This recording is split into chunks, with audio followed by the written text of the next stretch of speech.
제가 기도하겠습니다. 거룩하신 하나님 아버지, 오늘도 거룩한 주일 아침으로 우리를 인도하시니 감사합니다. 이 시간 먼저 주님 앞에 나아가 찬송하고 기도할 때 우리의 마음이 온전히 주님을 향하게 하시고, 또한 주님께서 기름 부어 주셔서 우리의 마음을 성령께서 주장하여 주셔서 온전한 예배로 나아갈 수 있도록 역사하여 주시옵소서. 예수 그리스도의 이름으로 기도하옵나이다. 아멘. 찬송가 426장입니다.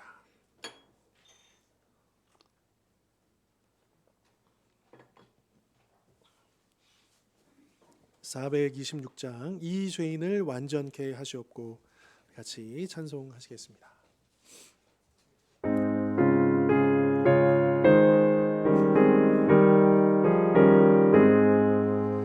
이 죄인을 완전케 하시옵고, 내 맘속에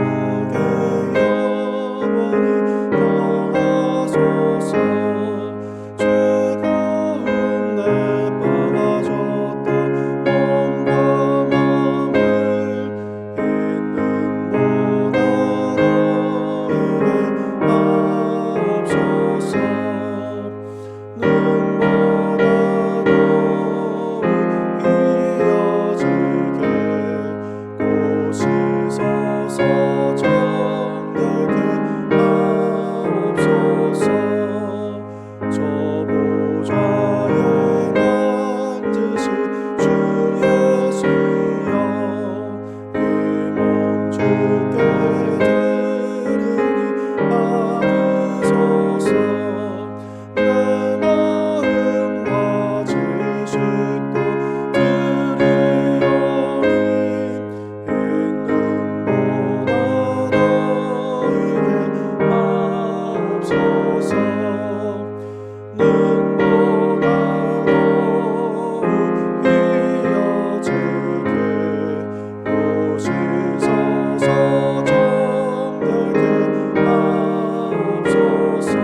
우리 이 시간에 지난 한 주간을 돌아보면서 우리 감사와 찬송 또 회개 간구하는 시간입니다. 함께 주 앞에 나아가 기도하겠습니다. 거룩하신 하나님 아버지, 감사합니다. 지난 한 주간 주님의 말씀을 감사합니다.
계속 기도할 때 우리 가슴에 손을 얹고 또 우리 아픈 곳에 연약한 곳에 손을 얹고 믿음으로 기도하십시다. 주님이 이 시간 만져주실 것을 믿습니다. 주님이 고쳐주실 것을 믿습니다. 새 힘 주실 것을 믿습니다. 새롭게 하여 주실 것을 믿습니다. 이제 우리 가정 안에도 또 우리 자녀들과 우리 손주들과 또 모든 그 피로의 제목들, 아직 주님께로 돌아오지 못한 가족들, 주님과 멀어버린 그 가족들 주여 기억하시고 그들에게 믿음 주시며 또 그 믿음도 회복될 수 있도록 역사하여 주시옵소서. 간절한 마음으로 접근하도록 하겠습니다. 거룩하신 하나님 아버지, 저희들 이 시간 또 간절한 마음으로 기도합니다. 우리 믿음의 손을 우리 주님의 손을 줄 수 있도록 역사하여 주옵소서.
온 세상의 구주이시고 영광의 왕이신 우리가 사모하는 주님, 이 시간 하나님 앞에 예배할 때 그 영광을 나타내 보여 주옵소서. 그 음성을 들려 주옵소서. 성령께서 우리의 마음을 뜨겁게 하시고 또 주님을 향하게 하시고 성령의 기름 부으심을 가득 부어 주시옵소서. 주님, 영광스러운 주님을 위하여 내가 어떻게 살아가야 할지 늘 고민하고 기도하고 결단하게 하시고 남은 인생 오직 주님만을 위하여 드려지기를 원합니다. 주여 받아 주시옵소서. 비록 연약하고 부족하지만 주님, 그래도 주님 사용하여 주신다면 기꺼이 드리겠사오니 나를 통하여 하나님의 영광이 드러나게 하여 주옵소서. 나의 삶을 통하여 복음이 흘러가게 하여 주옵소서. 주여, 그렇게 주님의 거룩한 도구로 쓰임받는 나의 삶, 나의 남은 인생이 되게 하여 주시옵소서. 우리 간절한 마음과 기도하면서 더불어서 이 예배 가운데 기름 부어 주시옵소서. 더욱더 우리 마음 모아 기도하도록 하겠습니다. 함께 기도하시겠습니다. 하나님 아버지, 이 시간 우리의 영광의 주이시오, 우리의 왕의 왕이시오, 모든 것을 주권자 되시고 우리 주님 앞에 이 시간 기도합니다. 우리가 사모하는 주님, 이제 주님 앞에 서서 이 시간 기도합니다. 주여, 이 시간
말씀 예수 그리스도의 이름으로 기도하옵나이다. 아멘. 이제 다 함께 사도신경으로 우리의 신앙을 고백하겠습니다. 나는 전능하신 아버지 하나님 천지의 창조주를 믿습니다. 나는 그의 유일하신 아들 우리 주 예수 그리스도를 믿습니다. 그는 성령으로 잉태되어 동정녀 마리에게서 나시고 본디오 빌라도에게 고난을 받아 십자가에 못 박혀 죽으시고 장사된 지 사흘 만에 죽은 자 가운데서 다시 살아나셨으며 하늘에 오르시어 전능하신 아버지 하나님 우편에 앉아 계시다가 거기로부터 살아있는 자와 죽은 자를 심판하러 오십니다. 나는 성령을 믿으며 거룩한 공교회와 성도의 교제와 죄를 용서받는 것과 몸의 부활과 영생을 믿습니다. 아멘.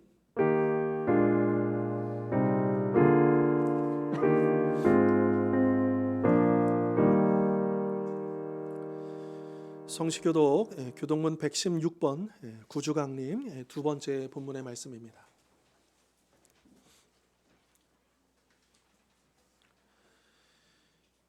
이새의 줄기에서 한 싹이 나며 그 뿌리에서 한 가지가 나서 결실할 것이요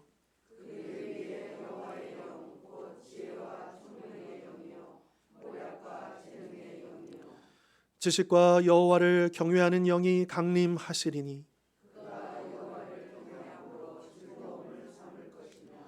그의 눈에 보이는 대로 심판하지 아니하며 그의 귀에 들리는 대로 판단하지 아니하며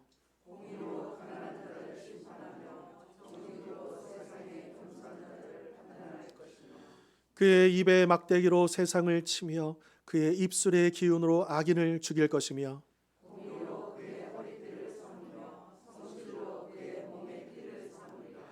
그때 이리가 어린 양과 함께 살며 표범이 어린 염소와 함께 누우며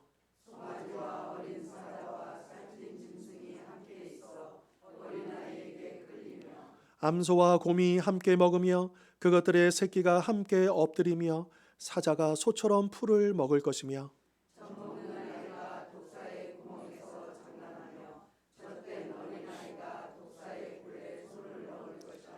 내 거룩한 산 모든 곳에서 해됨도 없고 상함도 없을 것이니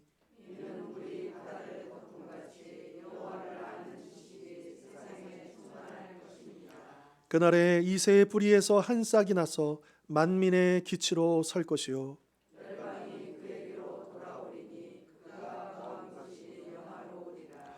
아멘. 찬송가 379장입니다.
시간에는 우리를 대표해서 성근만 권사님 나오셔서 기도해 주시겠습니다.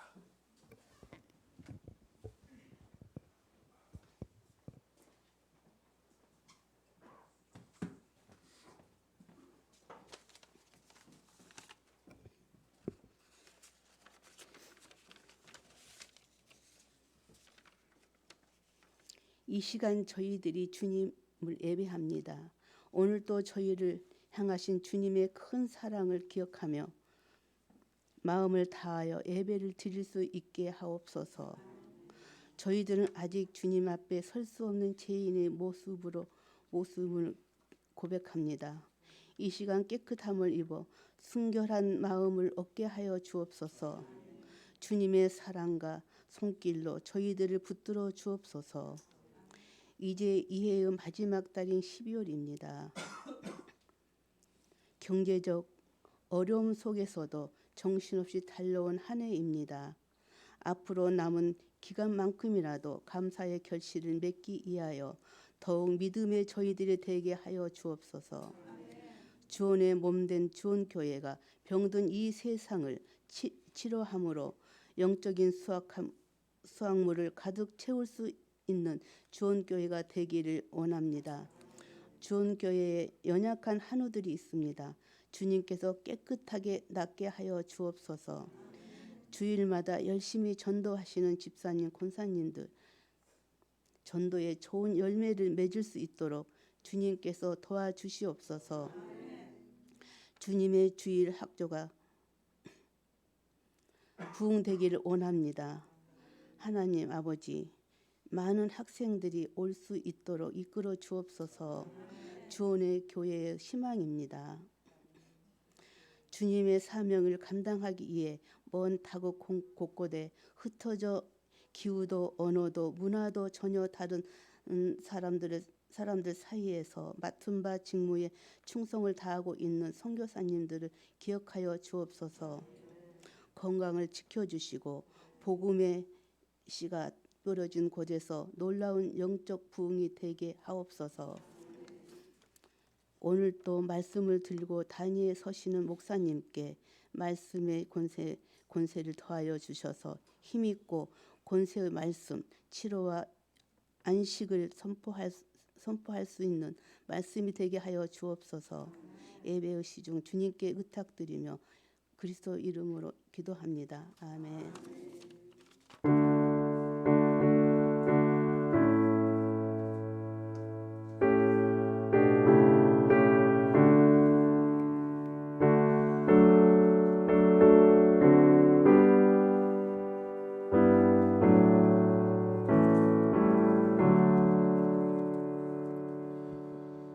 우리 옆에 있는 지체들과 인사 나누겠습니다. 주님의 이름으로 축복합니다. 감사합니다. 또 한 주간 또 잘 지내시다가 또 이 자리로 이끌어 주신 우리 하나님께 감사를 드리고요. 오늘 또 성탄을 사모하는 절기 이제 대림절 둘째 주일입니다. 대림절 둘째 주일이고요. 이제 올해 성탄절이 월요일인데요. 저희가 성탄절 월요일 날 따로 모이지 않고 그 넷째 주일 내림절 넷째 주일에 이제 감사 예배로 함께 그렇게 예배를 드릴 예정입니다. 미리 좀 말씀을 드리겠고요. 우리 교회 소식 계속 전하면 오늘 예배 후에 우리 남선교회 연말 식사 모임이 있습니다. 외부 식당에서 모이시는데요. 또 예배 후에 또 많이들 참석해 주시기를 부탁을 드리겠고요. 그리고 우리 여전도의 임원들만 모이는 겁니다. 여전도가 모이는 게 아니고 우리 임원들 잠시 예배 끝난 다음 이곳에 모이셔서 의논할 일이 있으시답니다. 그래서 또 그렇게 모이시면 되겠고요. 또 오는 토요일, 이번 주 토요일이죠. 16일 오후 2시에 24년 예산 초안 마련을 위한 임원회가 있습니다. 교육부에서 모일 텐데 또 그 예산안도 잘 마련될 수 있도록 또 그렇게 기도해 주시고 또 우리 임원들 또 잘 참석해 주시기를 부탁을 드리겠습니다. 우리 계속 진행되고 있는 성경 필사 우리 많이 참여해 주시고요. 그리고 이제 통독하신 분들 이제 표를 내 주셔야 됩니다. 그래서 그 표 뒤에 이제 비치돼 있으니까 주보장에 비치돼 있으니까 다 읽으신 분들은 체크하셔가지고 이름도 꼭 써주시고 그렇게 제출해 주시면 이제 그걸 근거로 또 내년 첫 주에 우리가 그렇게 시상을 하도록 하겠습니다. 그리고 또 우리 좀 아쉬운 소식 하나는 뭐냐면 이제 우리 이경혜 권사님이 이제 이번 주에 이제 이사를 하시게 됐는데 근처로 이사하시는 게 아니고 타 지역으로 제가 알기로는 순천으로 가시는 걸로 알고 있습니다. 그래서 좀 멀리 가셔서 이제 오늘이 이제 마지막 같이 예배인데요. 제가 이제 교육부 확인해 보니까 이제 18년 8월에 등록하셨습니다. 18년 8월에 그러니까 5년 조금 넘게 계셨죠. 근데 또 이제 여러 가지 사정이 또 있으시고 하셔서 또 순천으로 내려가시게 되었는데 아무튼 뭐 하늘 아래 우리나라 아래 있는 거니까 또 언젠가 또 기회가 되면 또 만날 수 있을 거라고 기대하고요. 또 아무튼 우리 권사님 또 새로운 곳에 가셔서 잘 정착하고 또 좋은 교회 또 좋은 성도들 만날 수 있도록 그렇게 축복해 주시고 기도해 주셨으면 좋겠고, 우리 잠시 일어나시면 우리 격려의 박수 한번, 또 건강하게 잘 지내시고 잘 가시라고. 또 이따가도 또 개인적으로 또 그렇게 인사 나누시면 감사하겠습니다. 자, 이제 오늘 주시는 하나님의 말씀 함께 나누도록 하겠습니다. 출애굽기 2장 11절부터입니다.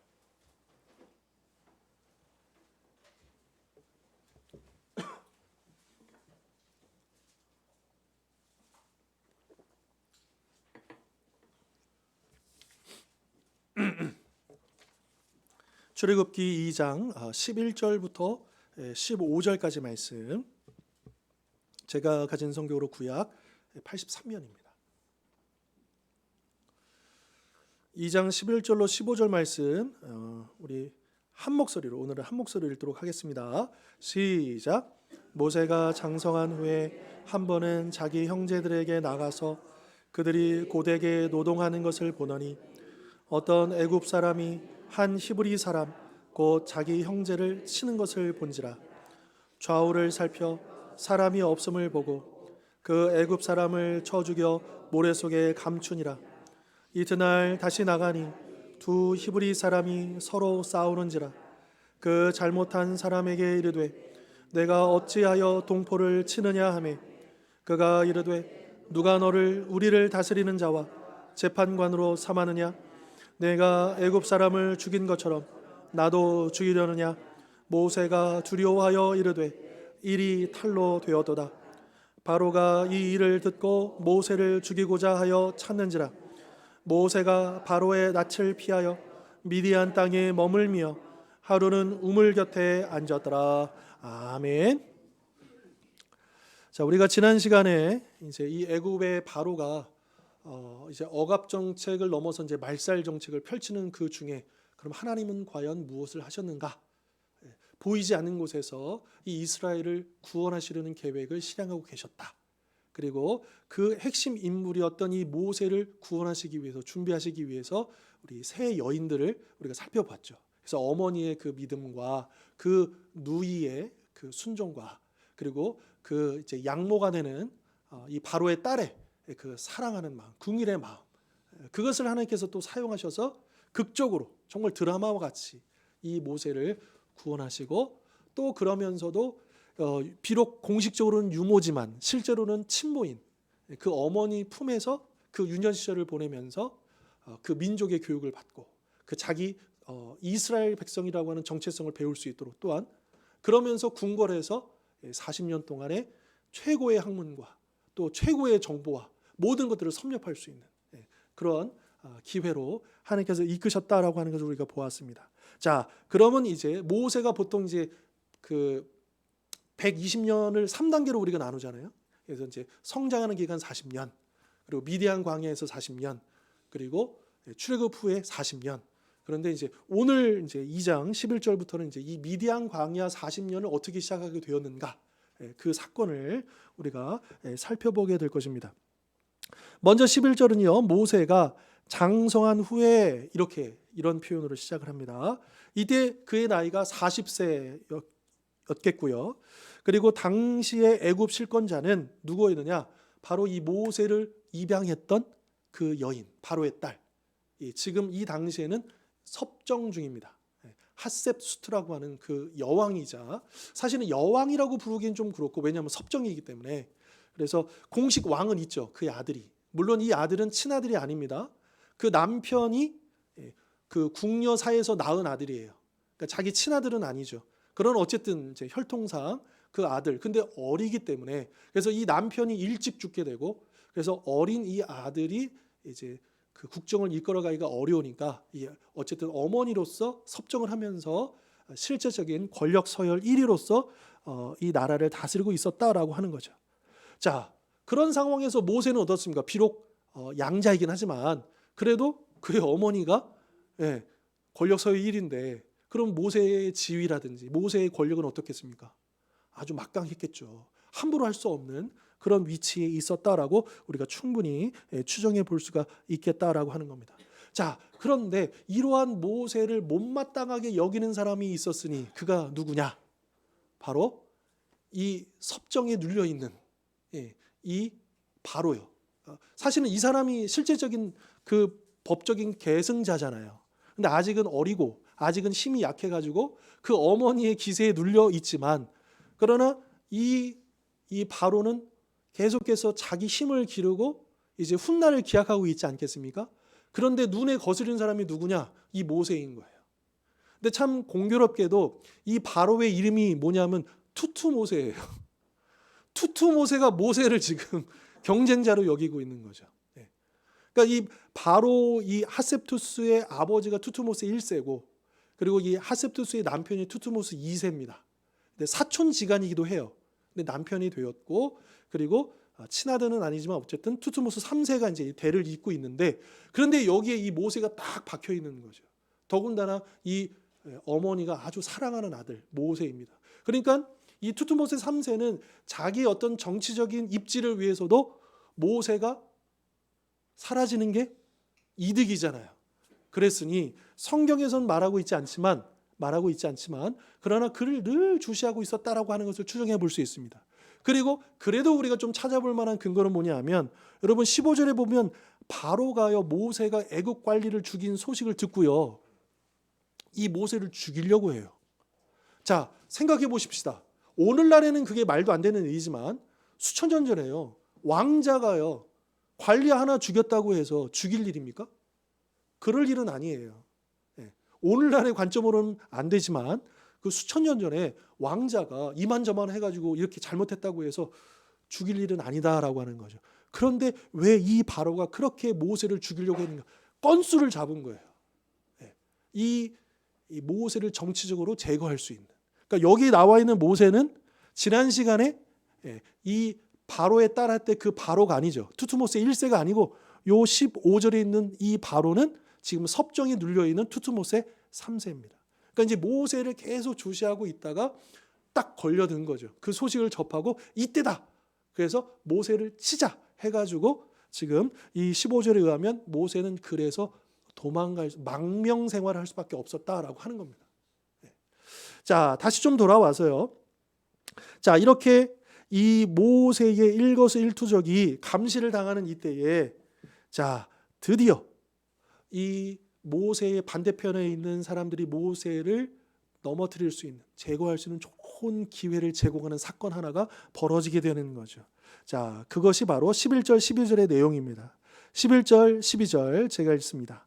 모세가 장성한 후에 한 번은 자기 형제들에게 나가서 그들이 고되게 노동하는 것을 보더니 어떤 애굽 사람이 한 히브리 사람 곧 자기 형제를 치는 것을 본지라 좌우를 살펴 사람이 없음을 보고 그 애굽 사람을 쳐 죽여 모래 속에 감추니라. 자, 지난 40년 동안 우리가 모세가 어떻게 살았을까? 물론 추정입니다. 성경에서는 구체적으로 설명하고 있지 않아요. 일단 궁궐에서 이 왕자의 신분으로 얼마나 풍요롭고 편안한 삶을 살았겠습니까? 그렇죠? 자, 하지만 이때의 이스라엘 백성들은 나날이 더욱더 고된 노동 가운데 계속 고통은 더해지고 있었다라고 하는 거고요. 그런데 장성한 모세가 이제 어느 날 자기 동족들, 아까도 말씀드렸지만 그 친모, 유모이지만 실제로는 친모인 요게벳으로부터 자기 민족의 역사, 또 여호와의 신앙을 배우지 않았겠습니까? 그러니까 한편으로는 자기가 이렇게 행복한 삶을 궁궐에서 살고 있지만 또 한편으로는 마음이 어때요? 자기 민족이 힘들게 살고 있는 그 현실에 대해서 몰랐을 일은 없죠.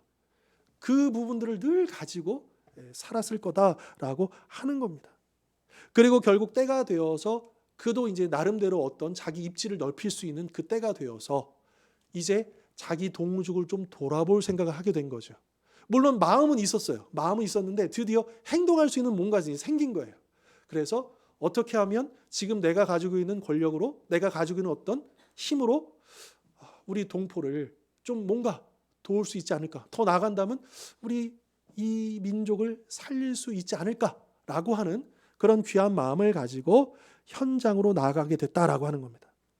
자, 그런데 그가 목도한 이스라엘 백성들의 현실은 참으로 비참했던 거죠. 그러니까 자기가 그냥 듣기로만 했던 거하고는 전혀 차원이 다른 거예요. 직접 그 현장에 나가서 보았는데 이건 전혀 다른 이야기인 거죠. 궁궐에서 상당히 떨어져 있는 현장이잖아요. 그러니까 이 지금 애굽의 그 중심부에 궁궐이 있는 곳하고 이스라엘 백성들이 사는 이 고센 땅하고는 거리가 좀 있죠. 그러니까 거기까지 현장까지 나아가는 그 일을 했다는 거고요. 근데 거기서 그가 본 것은 정말 비참한 모습이었다. 그런데 하필 보게 된 것이 뭐냐? 이 이스라엘 백성들의 노역을 감시하던 애굽 관리가 한 이 히브리인을 쳐서 괴롭히고 있었다라고 하는 거죠. 자, 한글 성경으로 이 치다라고 번역된 이 단어의 뜻이 뭐냐? 이 원문에 의하면 죽을 지경에 이르도록 때린다라는 뜻입니다. 그냥 체벌이 아니라는 거예요. 죽도록 때렸다는 거예요. 그러니까 이것을 지켜보는 모세의 마음이 어땠을까라고 하는 것을 우리가 충분히 짐작해 볼 수 있는 거죠. 자, 그런데 이 장면을요, 우리 신약 성경으로 넘어가면 스데반 집사가 사도행전 7장에서 자기가 순교하기 전에 이스라엘 역사를 쭉 이야기합니다. 거기서 스데반이 뭐라고 설명을 하냐면 이렇게 설명을 합니다. 같이 읽겠습니다. 시작.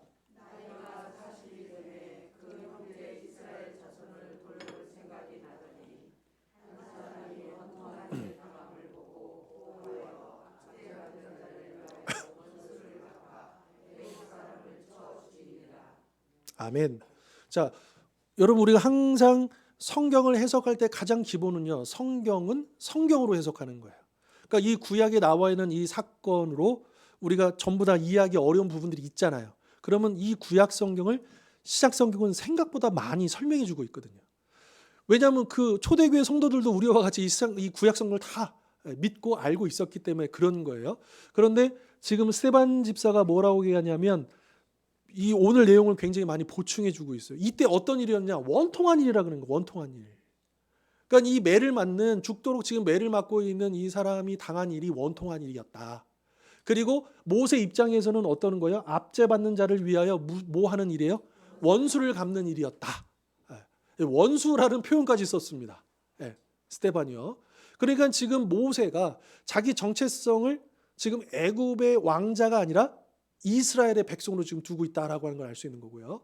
그리고 물론 그 어떤 순간적인 그 혈기를 이기지 못해서 벌인 행동이기도 하지만 그러나 이것이 갑자기 드러난 게 아니라 원래 그 안에 이 모세 안에 있었던 오랜 동안의 어떤 고민이라고 할까요? 내적인 갈등? 어떤 내가 애굽의 편에 설 것인가 이스라엘의 편에 설 것인가 자기 정체성의 문제가 있었을 거예요. 그런 고민 속에서 이 사건을 통해서 어떤 계기가 돼서 모세가 드디어 이스라엘 백성에 속하게 되는 그것을 결단하게 되는 사건이 되었다라고 하는 거죠. 그러니까 이 사건은요 단순한 우발적인 살인 사건이 아니다라고 하는 겁니다.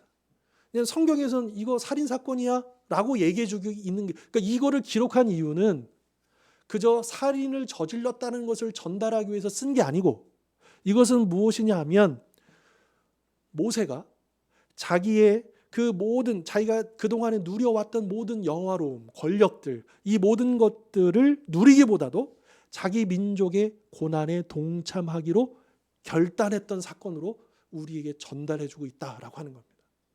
그러니까 모세는 살인자야 이렇게 보는 게 아니고 이 사건을 통해서 모세가 드디어 민족을 위해서 결단을 내렸구나. 그래서 이 애굽에서 얼마든지 행복하게 살 수 있는 그 모든 것들을 포기하고 고난받는 백성의 입장에 서기로 그렇게 나섰구나. 이제 이렇게 이해할 수 있는 것이죠. 자, 그래서 히브리서도 이 장면을 이렇게 설명을 해주고 있어요. 읽겠습니다. 시작.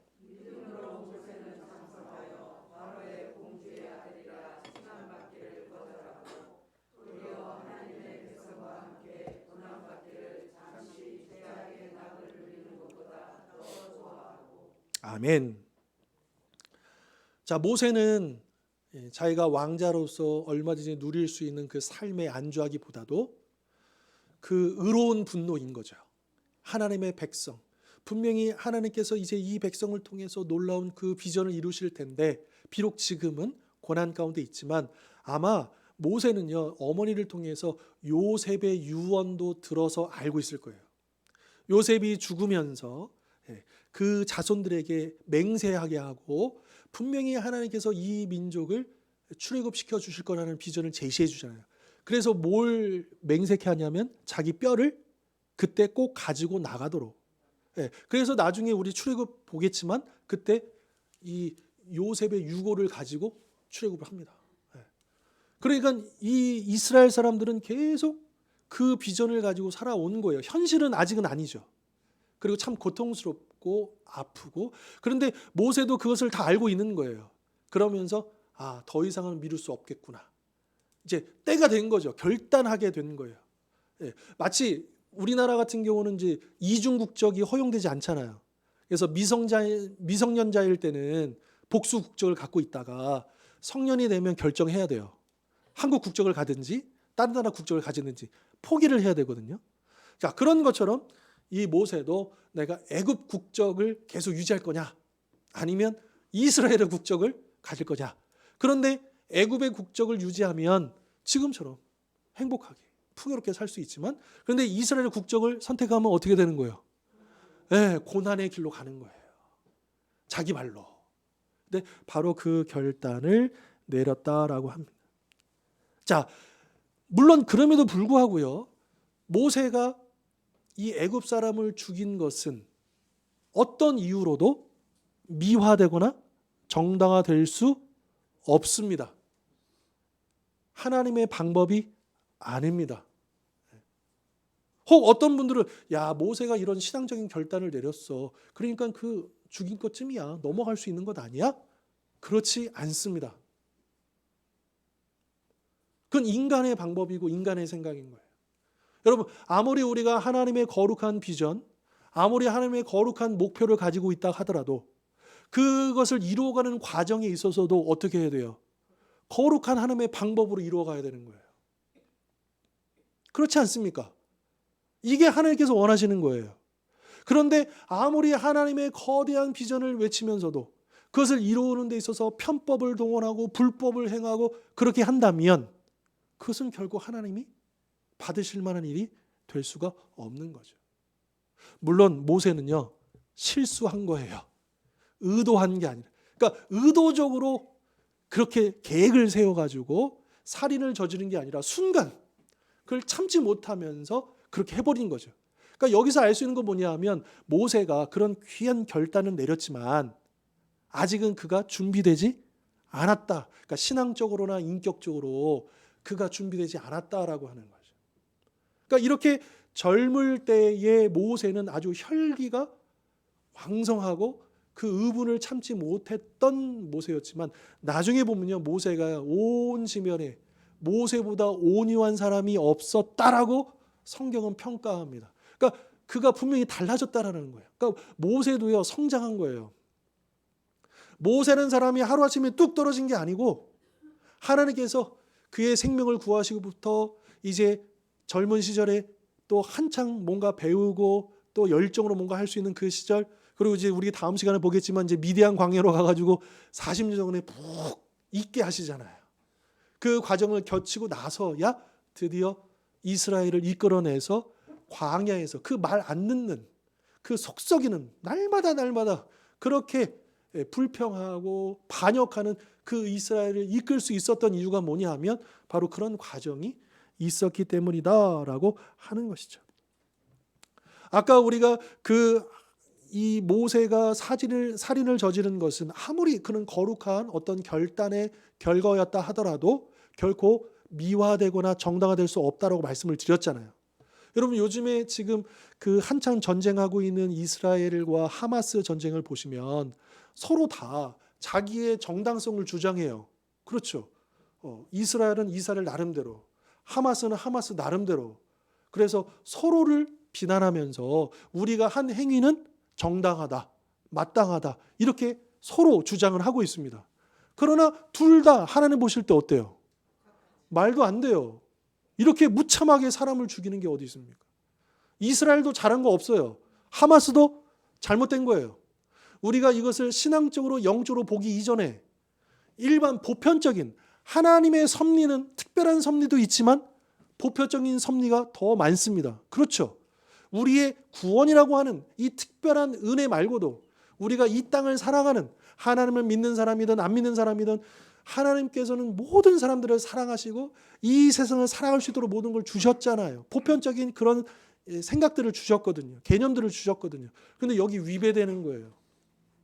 하나님 보실 때는 이스라엘도 땡, 하마스도 땡이에요. 이건 정당화될 수 없어요. 그 병원을 파괴하고, 여러분 지금 전쟁하면 누가 죽어나가냐? 군인이 죽는 게 아니에요.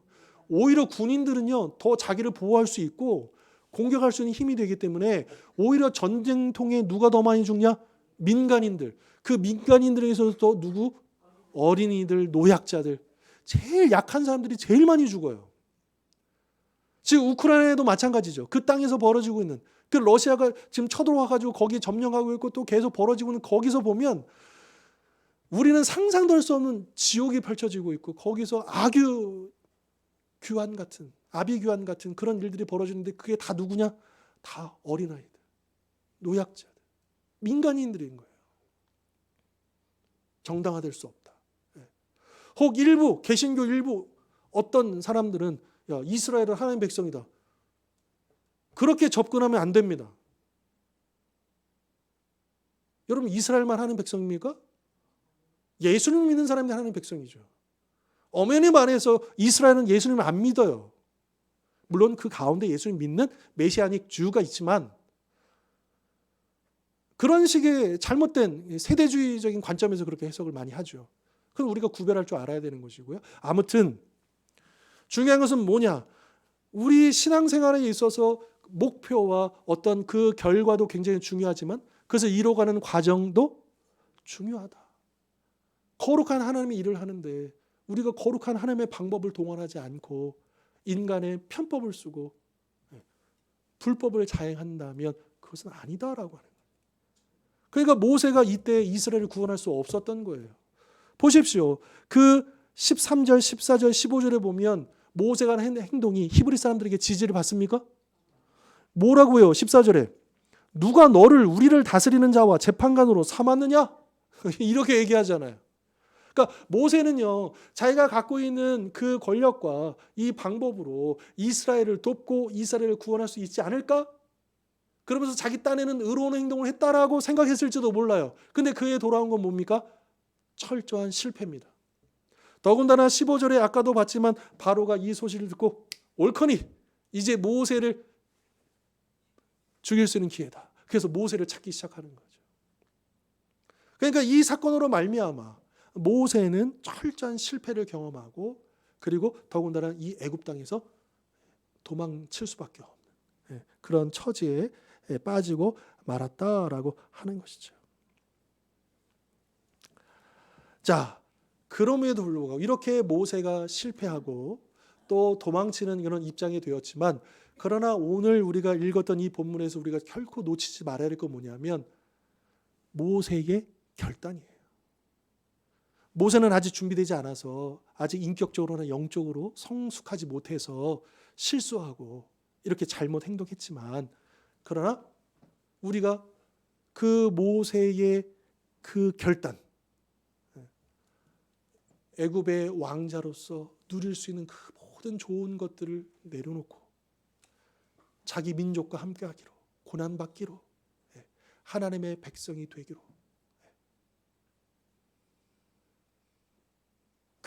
아마도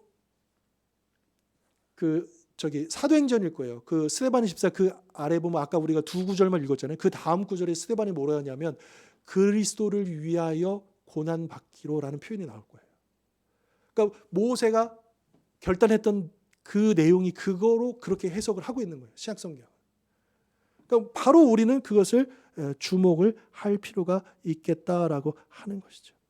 즉 아직은 준비되지 않았고 아직은 좀 어설프고 아직은 부족하고 그렇지만 그러나 그가 하나님을 따르기로 결단하고 하나님의 백성이 되기로 결단하고 그렇게 했던 그 결단이 결국에는 하나님의 구원의 도구로 쓰임받는 그런 출발점이 되었다라고 하는 것이죠. 여러분 우리 인생을 생각해 보십시다. 우리 신앙생활을 생각해 보십시다. 수많은 결단이 요구됩니다. 선택을 해야 돼요. 그렇잖아요. 둘 다 할 수 없을 때가 많아요. 하나를 내가 선택하기 위해서는, 이것을 하기로 결단하기 위해서는 다른 것을 포기할 때도 굉장히 많습니다. 그게 우리 인생 가운데, 우리 신앙생활 할 때 많다라고 하는 것이죠. 그런데 대부분 사람들은요, 어떤 결정을 할 때 어떻게 결정하냐 하면, 할 수만 있다면 나에게 유익한, 이로운 결단을 하는 거예요. 이게 하나님의 뜻이냐 아니냐라기보다는, 심지어 하나님의 뜻을 알아보는 기준 중에도 뭐냐? 내 마음이 평안하냐? 아니면 나에게 유익이 되냐? 이렇게까지 따져가지고 결론은 뭐냐? 믿음과 상관없이 될 수 있으면 나에게 이로운 방향으로 선택하고 결단할 때가 많은 거죠. 이게 우리의 모습일 수도 있겠다라고 하는 겁니다.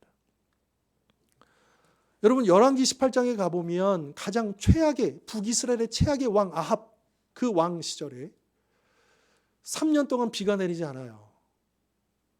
그럴 때 이제 엘리야가 딱 나타나가지고 아합 왕에게 바알 선지자, 아세라 선지자 다 모이라 하십시오. 갈멜산에서 모이잖아요. 그래서 850대 1로 대결하죠. 두 개의 제단을 쌓고, 그래서 이 비를 내리게 해주는 신이 진짜 신이다, 하나님이다, 싸워보자. 엘리야가 도전장은 아니고 한번 모여박해서 이제 모이게 해가지고 싸우잖아요. 그 자리에서 구경꾼들 있지 않습니까? 백성들이 쫙 모여 있어요. 그 광경을 지금 딱 지켜보고 있는 거예요. 그 장면, 자, 읽겠습니다. 시작.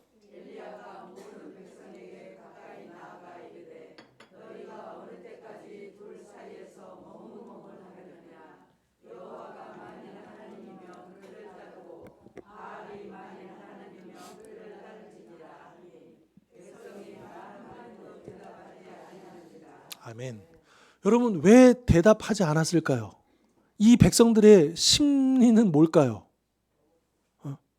일단 싸워봐. 이기는 편? 이기는 신이 바알이든 여호와든 상관없어. 우리는 비만 내리면 돼. 우리 농사 짓고 살아야 되는데, 나 먹고 살 일이 정말 힘든데, 지금 이 백성들 정말 절박해요. 3년 동안 비가 안 내렸다니까요. 오늘날에야 비가 안 내려도 기술이 있고 뭐가 있잖아요. 그래도 가뭄 때문에 지금 고통받잖아요. 이 현대 시대에도.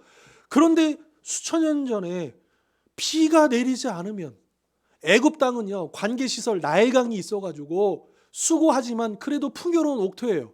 그러나 가나안 땅은 하늘에서 비가 내리지 않으면 끝인 땅이에요. 그래서 하늘만 볼 수밖에 없는 땅이에요.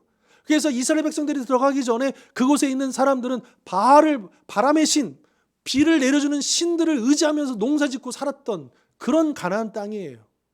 그런데 이스라엘 백성들도 어느새 그 가나안의 문화에 물들어 버렸고, 이 세상의 논리에 물들어 버려가지고, 이제는 엘리야가 이렇게 도전하고 있는데, 너희가 언제까지 그 사이에서 머뭇머뭇거리겠는가, 그렇게 도전하고 있는데도 말 한마디 하지 않냐고. 뭐라고 지금 말은 안 하지만 계속 뭐라고 그냥, 야, 비 내리게 하면 돼. 난 거기를 따를 거야. 그런 비가 안 오면 여호와를 안 따를 것입니까? 지금 그 지경까지 지금 전락해 버려 있는 이스라엘 백성들을 보는 것이죠. 우리는 이 장면 속에서 야, 엘리야 선지자 대단하다, 이것만 보면 안 됩니다. 이 당시에 이스라엘 백성들이 어디까지 땅바닥에 떨어졌는가를 봐야 되는 거예요. 그런데 안타깝게도 오늘날에도 이런 심리를 가지고,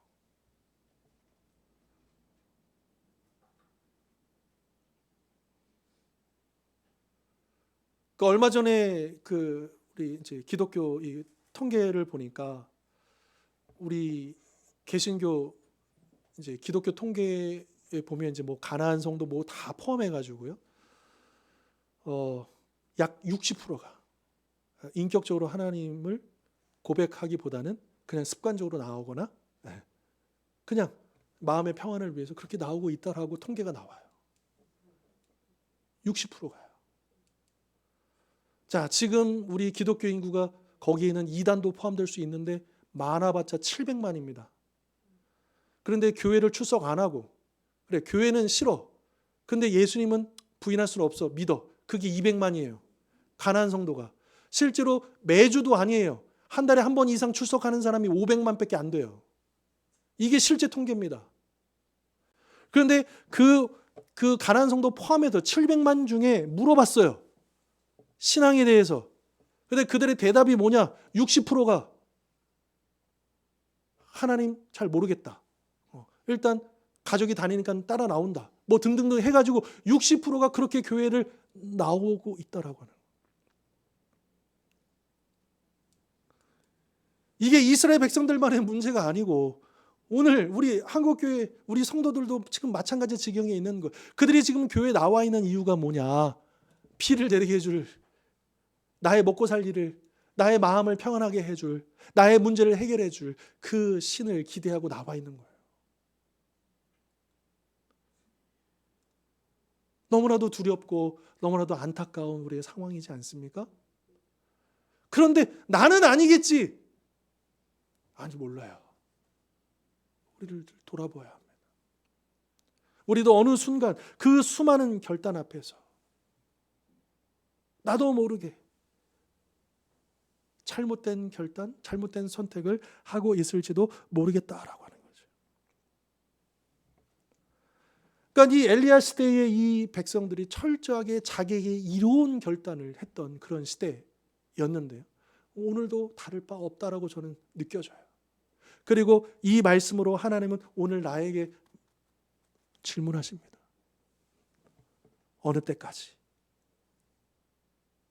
이 둘 사이에서 세상과 세상 나라와 하나님 나라 이 사이에서 머뭇머뭇하려느냐 묻고 계시는 거죠. 물론 저는 하나님 따르겠습니다. 하나님 나라 백성입니다. 우리가 그렇게 고백하지만 정말 실제로 우리 삶 속에서 내가 고백하는 대로 행하고 있는가 진지하게 성찰할 필요가 있겠다라고 하는 거죠. 일반적으로 이제 이 세상에서는 언행일치를 얘기하잖아요. 근데 우리는 언행일치 플러스 신행일치, 믿음과 행함이 일치하는.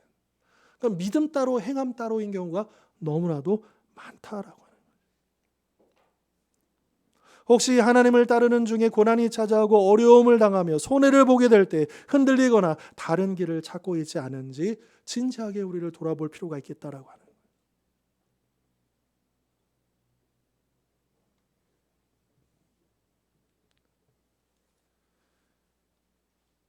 그리고 이제 나에게 비를 내려줄 하나님을 따르려는 이기적인 신앙을 버리고 비록 고난이 찾아오고 어려움을 당하며 손해를 보게 될지라도 오직 여호와 하나님을 위해 그 모든 것들을 기꺼이 감수하며 주님을 따르겠다는 결단을 내려야 할 것입니다. 신앙생활은 결단 없이는 결코 이어갈 수 없습니다. 그냥 신앙생활 할 수 없어요. 이 자리에 나와 있는다고 해서 신앙생활 되는 게 아니에요. 결단해야 돼요. 그냥 이 세상에 흘러가지 않도록 결단해야 돼요. 이 세상에 역행하기로 결단해야 돼요. 결단 없는 신앙생활은 있을 수가 없다.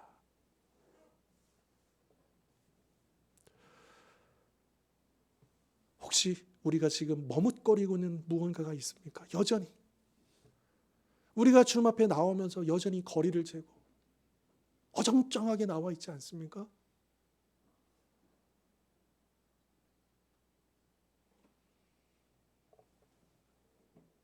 예수님이 잡히신 다음에 베드로가 예수님을 따르는데 어떻게 따랐습니까? 자기 안 걸리게 하려고 멀찍이 따라갑니다. 그렇게 어정쩡하게 멀찍이 따라가다가 결국 어떻게 되었습니까? 예수님을 3번 부인하고 나가서 통곡하죠. 여러분, 우리가 주님을 따르는데 그저 멀찍이,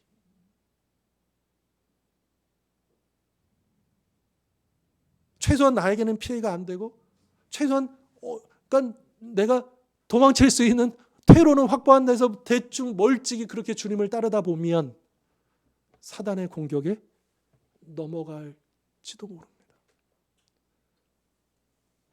그러니까 우리의 그 신앙생활이 굉장히 위험에 노출되는 거예요. 사단은 정확하게 그 지점을 노립니다. 지금 우리가 예수님을 멀찍이 따르고 있는지, 전심으로 따르고 있는지, 세상에서도 어느 정도 포기할 수 없고 또 주님을 위해서도 또 어느 정도, 물론 그것도 귀한 일이지만 99%의 헌신과 100%의 헌신은 단 1%의 차일지는 모르겠지만 믿음이 있고 없고의 문제예요. 1%의 문제가 아니고 전부의 문제인 거예요. 여러분, 올 연말 이제 얼마 안 남았습니다. 또 이제 새해를 우리가 준비합니다. 또 이제 벌써 이렇게 시간이 흘러가네. 또 나이 먹네. 뭐 이렇게만 그냥 우리가 이 시간 보내지 말고요. 이 대림절 기간 동안에 이 대림절의 의미가 무엇입니까? 주님이 오늘이라도 당장 오실 수 있는 그 날을 더욱더 우리가 기억하면서 2000년 전에 우리를 구원하기 위해서 오셨던 그 주님, 이제 곧 심판하러 오실 그 주님을 기다리는 절기 아닙니까? 바로 이때에 과연 우리에게 어떤 결단이 요구될 것인가? 여러분, 기도하시면서 주님 앞에 고백하시길 바랍니다. 그리고 새해를 준비하면서 새롭게 나의 그 일상생활 속에서, 직장생활 속에서, 가정생활 속에서도 또 나의 어떤 영적인 그 부분까지도 새롭게 결단하실 수 있기를 바랍니다. 근데 그 결단이 나를 이롭게 하기 위함이 아니라, 나를 위해서가 아니라 하나님 나라를 위해서, 우리 주님을 위해서. 그래서 모세와 같이 기꺼이 고난받기로, 하나님의 백성으로 살아가기 위해서는 어떤 고난도 달게 받겠다라고 하는 그 결단으로 또 주님 앞에 나아가실 수 있는 우리 모든 성도님들 되실 수 있기를 주님의 이름으로 축원합니다. 기도하겠습니다. 거룩하신 하나님 아버지, 오늘도 귀한 주의 음성을 듣고 또 주님이 우리에게 물어보십니다. 너희가 언제까지 그 둘 사이에서 머뭇거리느냐? 주님, 우리가 진지하게 우리를 돌아보고 정직하게 대답하기를 원합니다. 주여, 우리는 부족하지만, 우리는 연약하지만 우리도 모세와 같이 결단하기를 원합니다. 주님, 사도 바울이 이제 예루살렘에 가면 죽을 것이다, 위험을 당할 것이다, 그렇게 다들 가지 말라고 했을 때 바울의 그 고백, 이제 주의 복음을 전하기 위해서 나의 그 생명을, 나의 목숨을 들여도 결단코 이 길을 포기하지 않겠노라고 했던 그 결단을 우리도 할 수 있게 하여 주시옵소서. 그래서 새해에 더욱더 전심으로 우리 주님을 위하여 따르는, 십자가를 지고 주의 길을 따르는 우리 모든 성도님들 될 수 있도록 축복하여 주시옵소서. 예수 그리스도 이름으로 기도하옵나이다. 아멘. 우리 다 같이 일어나셔서 우리 찬송하며 봉헌하도록 하겠습니다.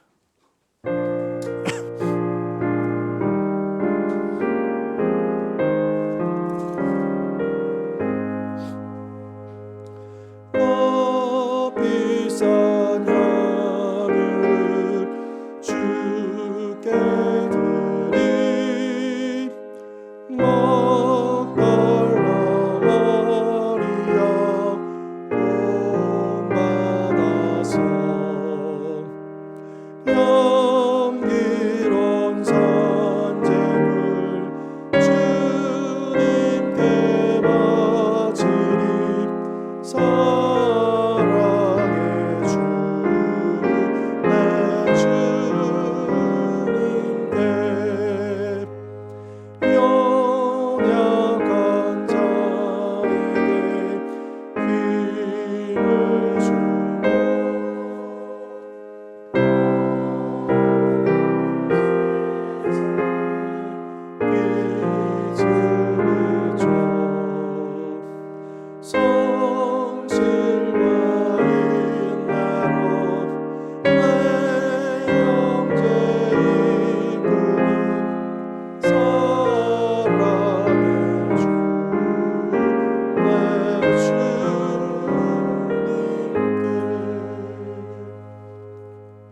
은혜가 풍성하신 하나님 아버지, 오늘도 주님 앞에 나오며 이 귀한 예물 구별하여 드리게 하신 것 감사합니다. 이 예물 기쁘게 받아 주옵시고 이 예물을 통하여 오직 하나님의 영광만 드러나고 예수의 복음이 흘러가고 주님의 몸된 교회를 든든히 세울 수 있도록 축복하여 주시옵소서. 우리 사랑하는 성도님들, 얼마나 힘들고 어려움 중에도 믿음으로 구별하고 또 그렇게 애쓰며 수고하였습니까? 하나님, 모든 삶의 자리, 모든 피로들 주님 기억하여 주셔서 한치의 오차도 없이 부족함이 없도록, 아니 흘러넘치도록 채우시고 공급하여 주시옵소서. 우리 연약한 지체들, 곤고한 지체들 일으켜 세워 주옵소서. 치유되게 하여 주옵소서. 세임 얻게 하여 주옵소서. 주님의 기적 베풀어 주시옵소서. 그래서 감사와 찬송 간증하며 우리 공동체가 하나님의 살아계심을 더 깊이 맛볼 수 있도록 인도하여 주시옵소서. 이제 지난 5년 동안 함께 신앙생활을 하던 우리 이경혜 권사님, 이제 먼 지역으로 이사를 가게 되었습니다. 가는 그 길 주님께서 복되게 하시고, 또 그곳에서 좋은 분들 만나게 하시고, 또 귀한 그 믿음으로 자라갈 수 있도록 또한 좋은 믿음의 동력자들 붙여 주시옵소서.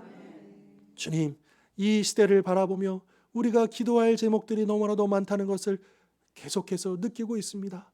주님, 우리 기도의 자리를 확보하게 해주십시오. 기도의 자리에 나아가 우리 자신과 가족을 위해서만이 아니라 이제 교회와 이 나라와 이 민족과 세계 열방을 바라보며 그렇게 기도할 수 있는, 그래서 하나님의 그 선교의 도구로, 역사의 도구로 쓰임받는 우리 주원교회와 모든 성도님들 될 수 있도록 축복하여 주시옵소서.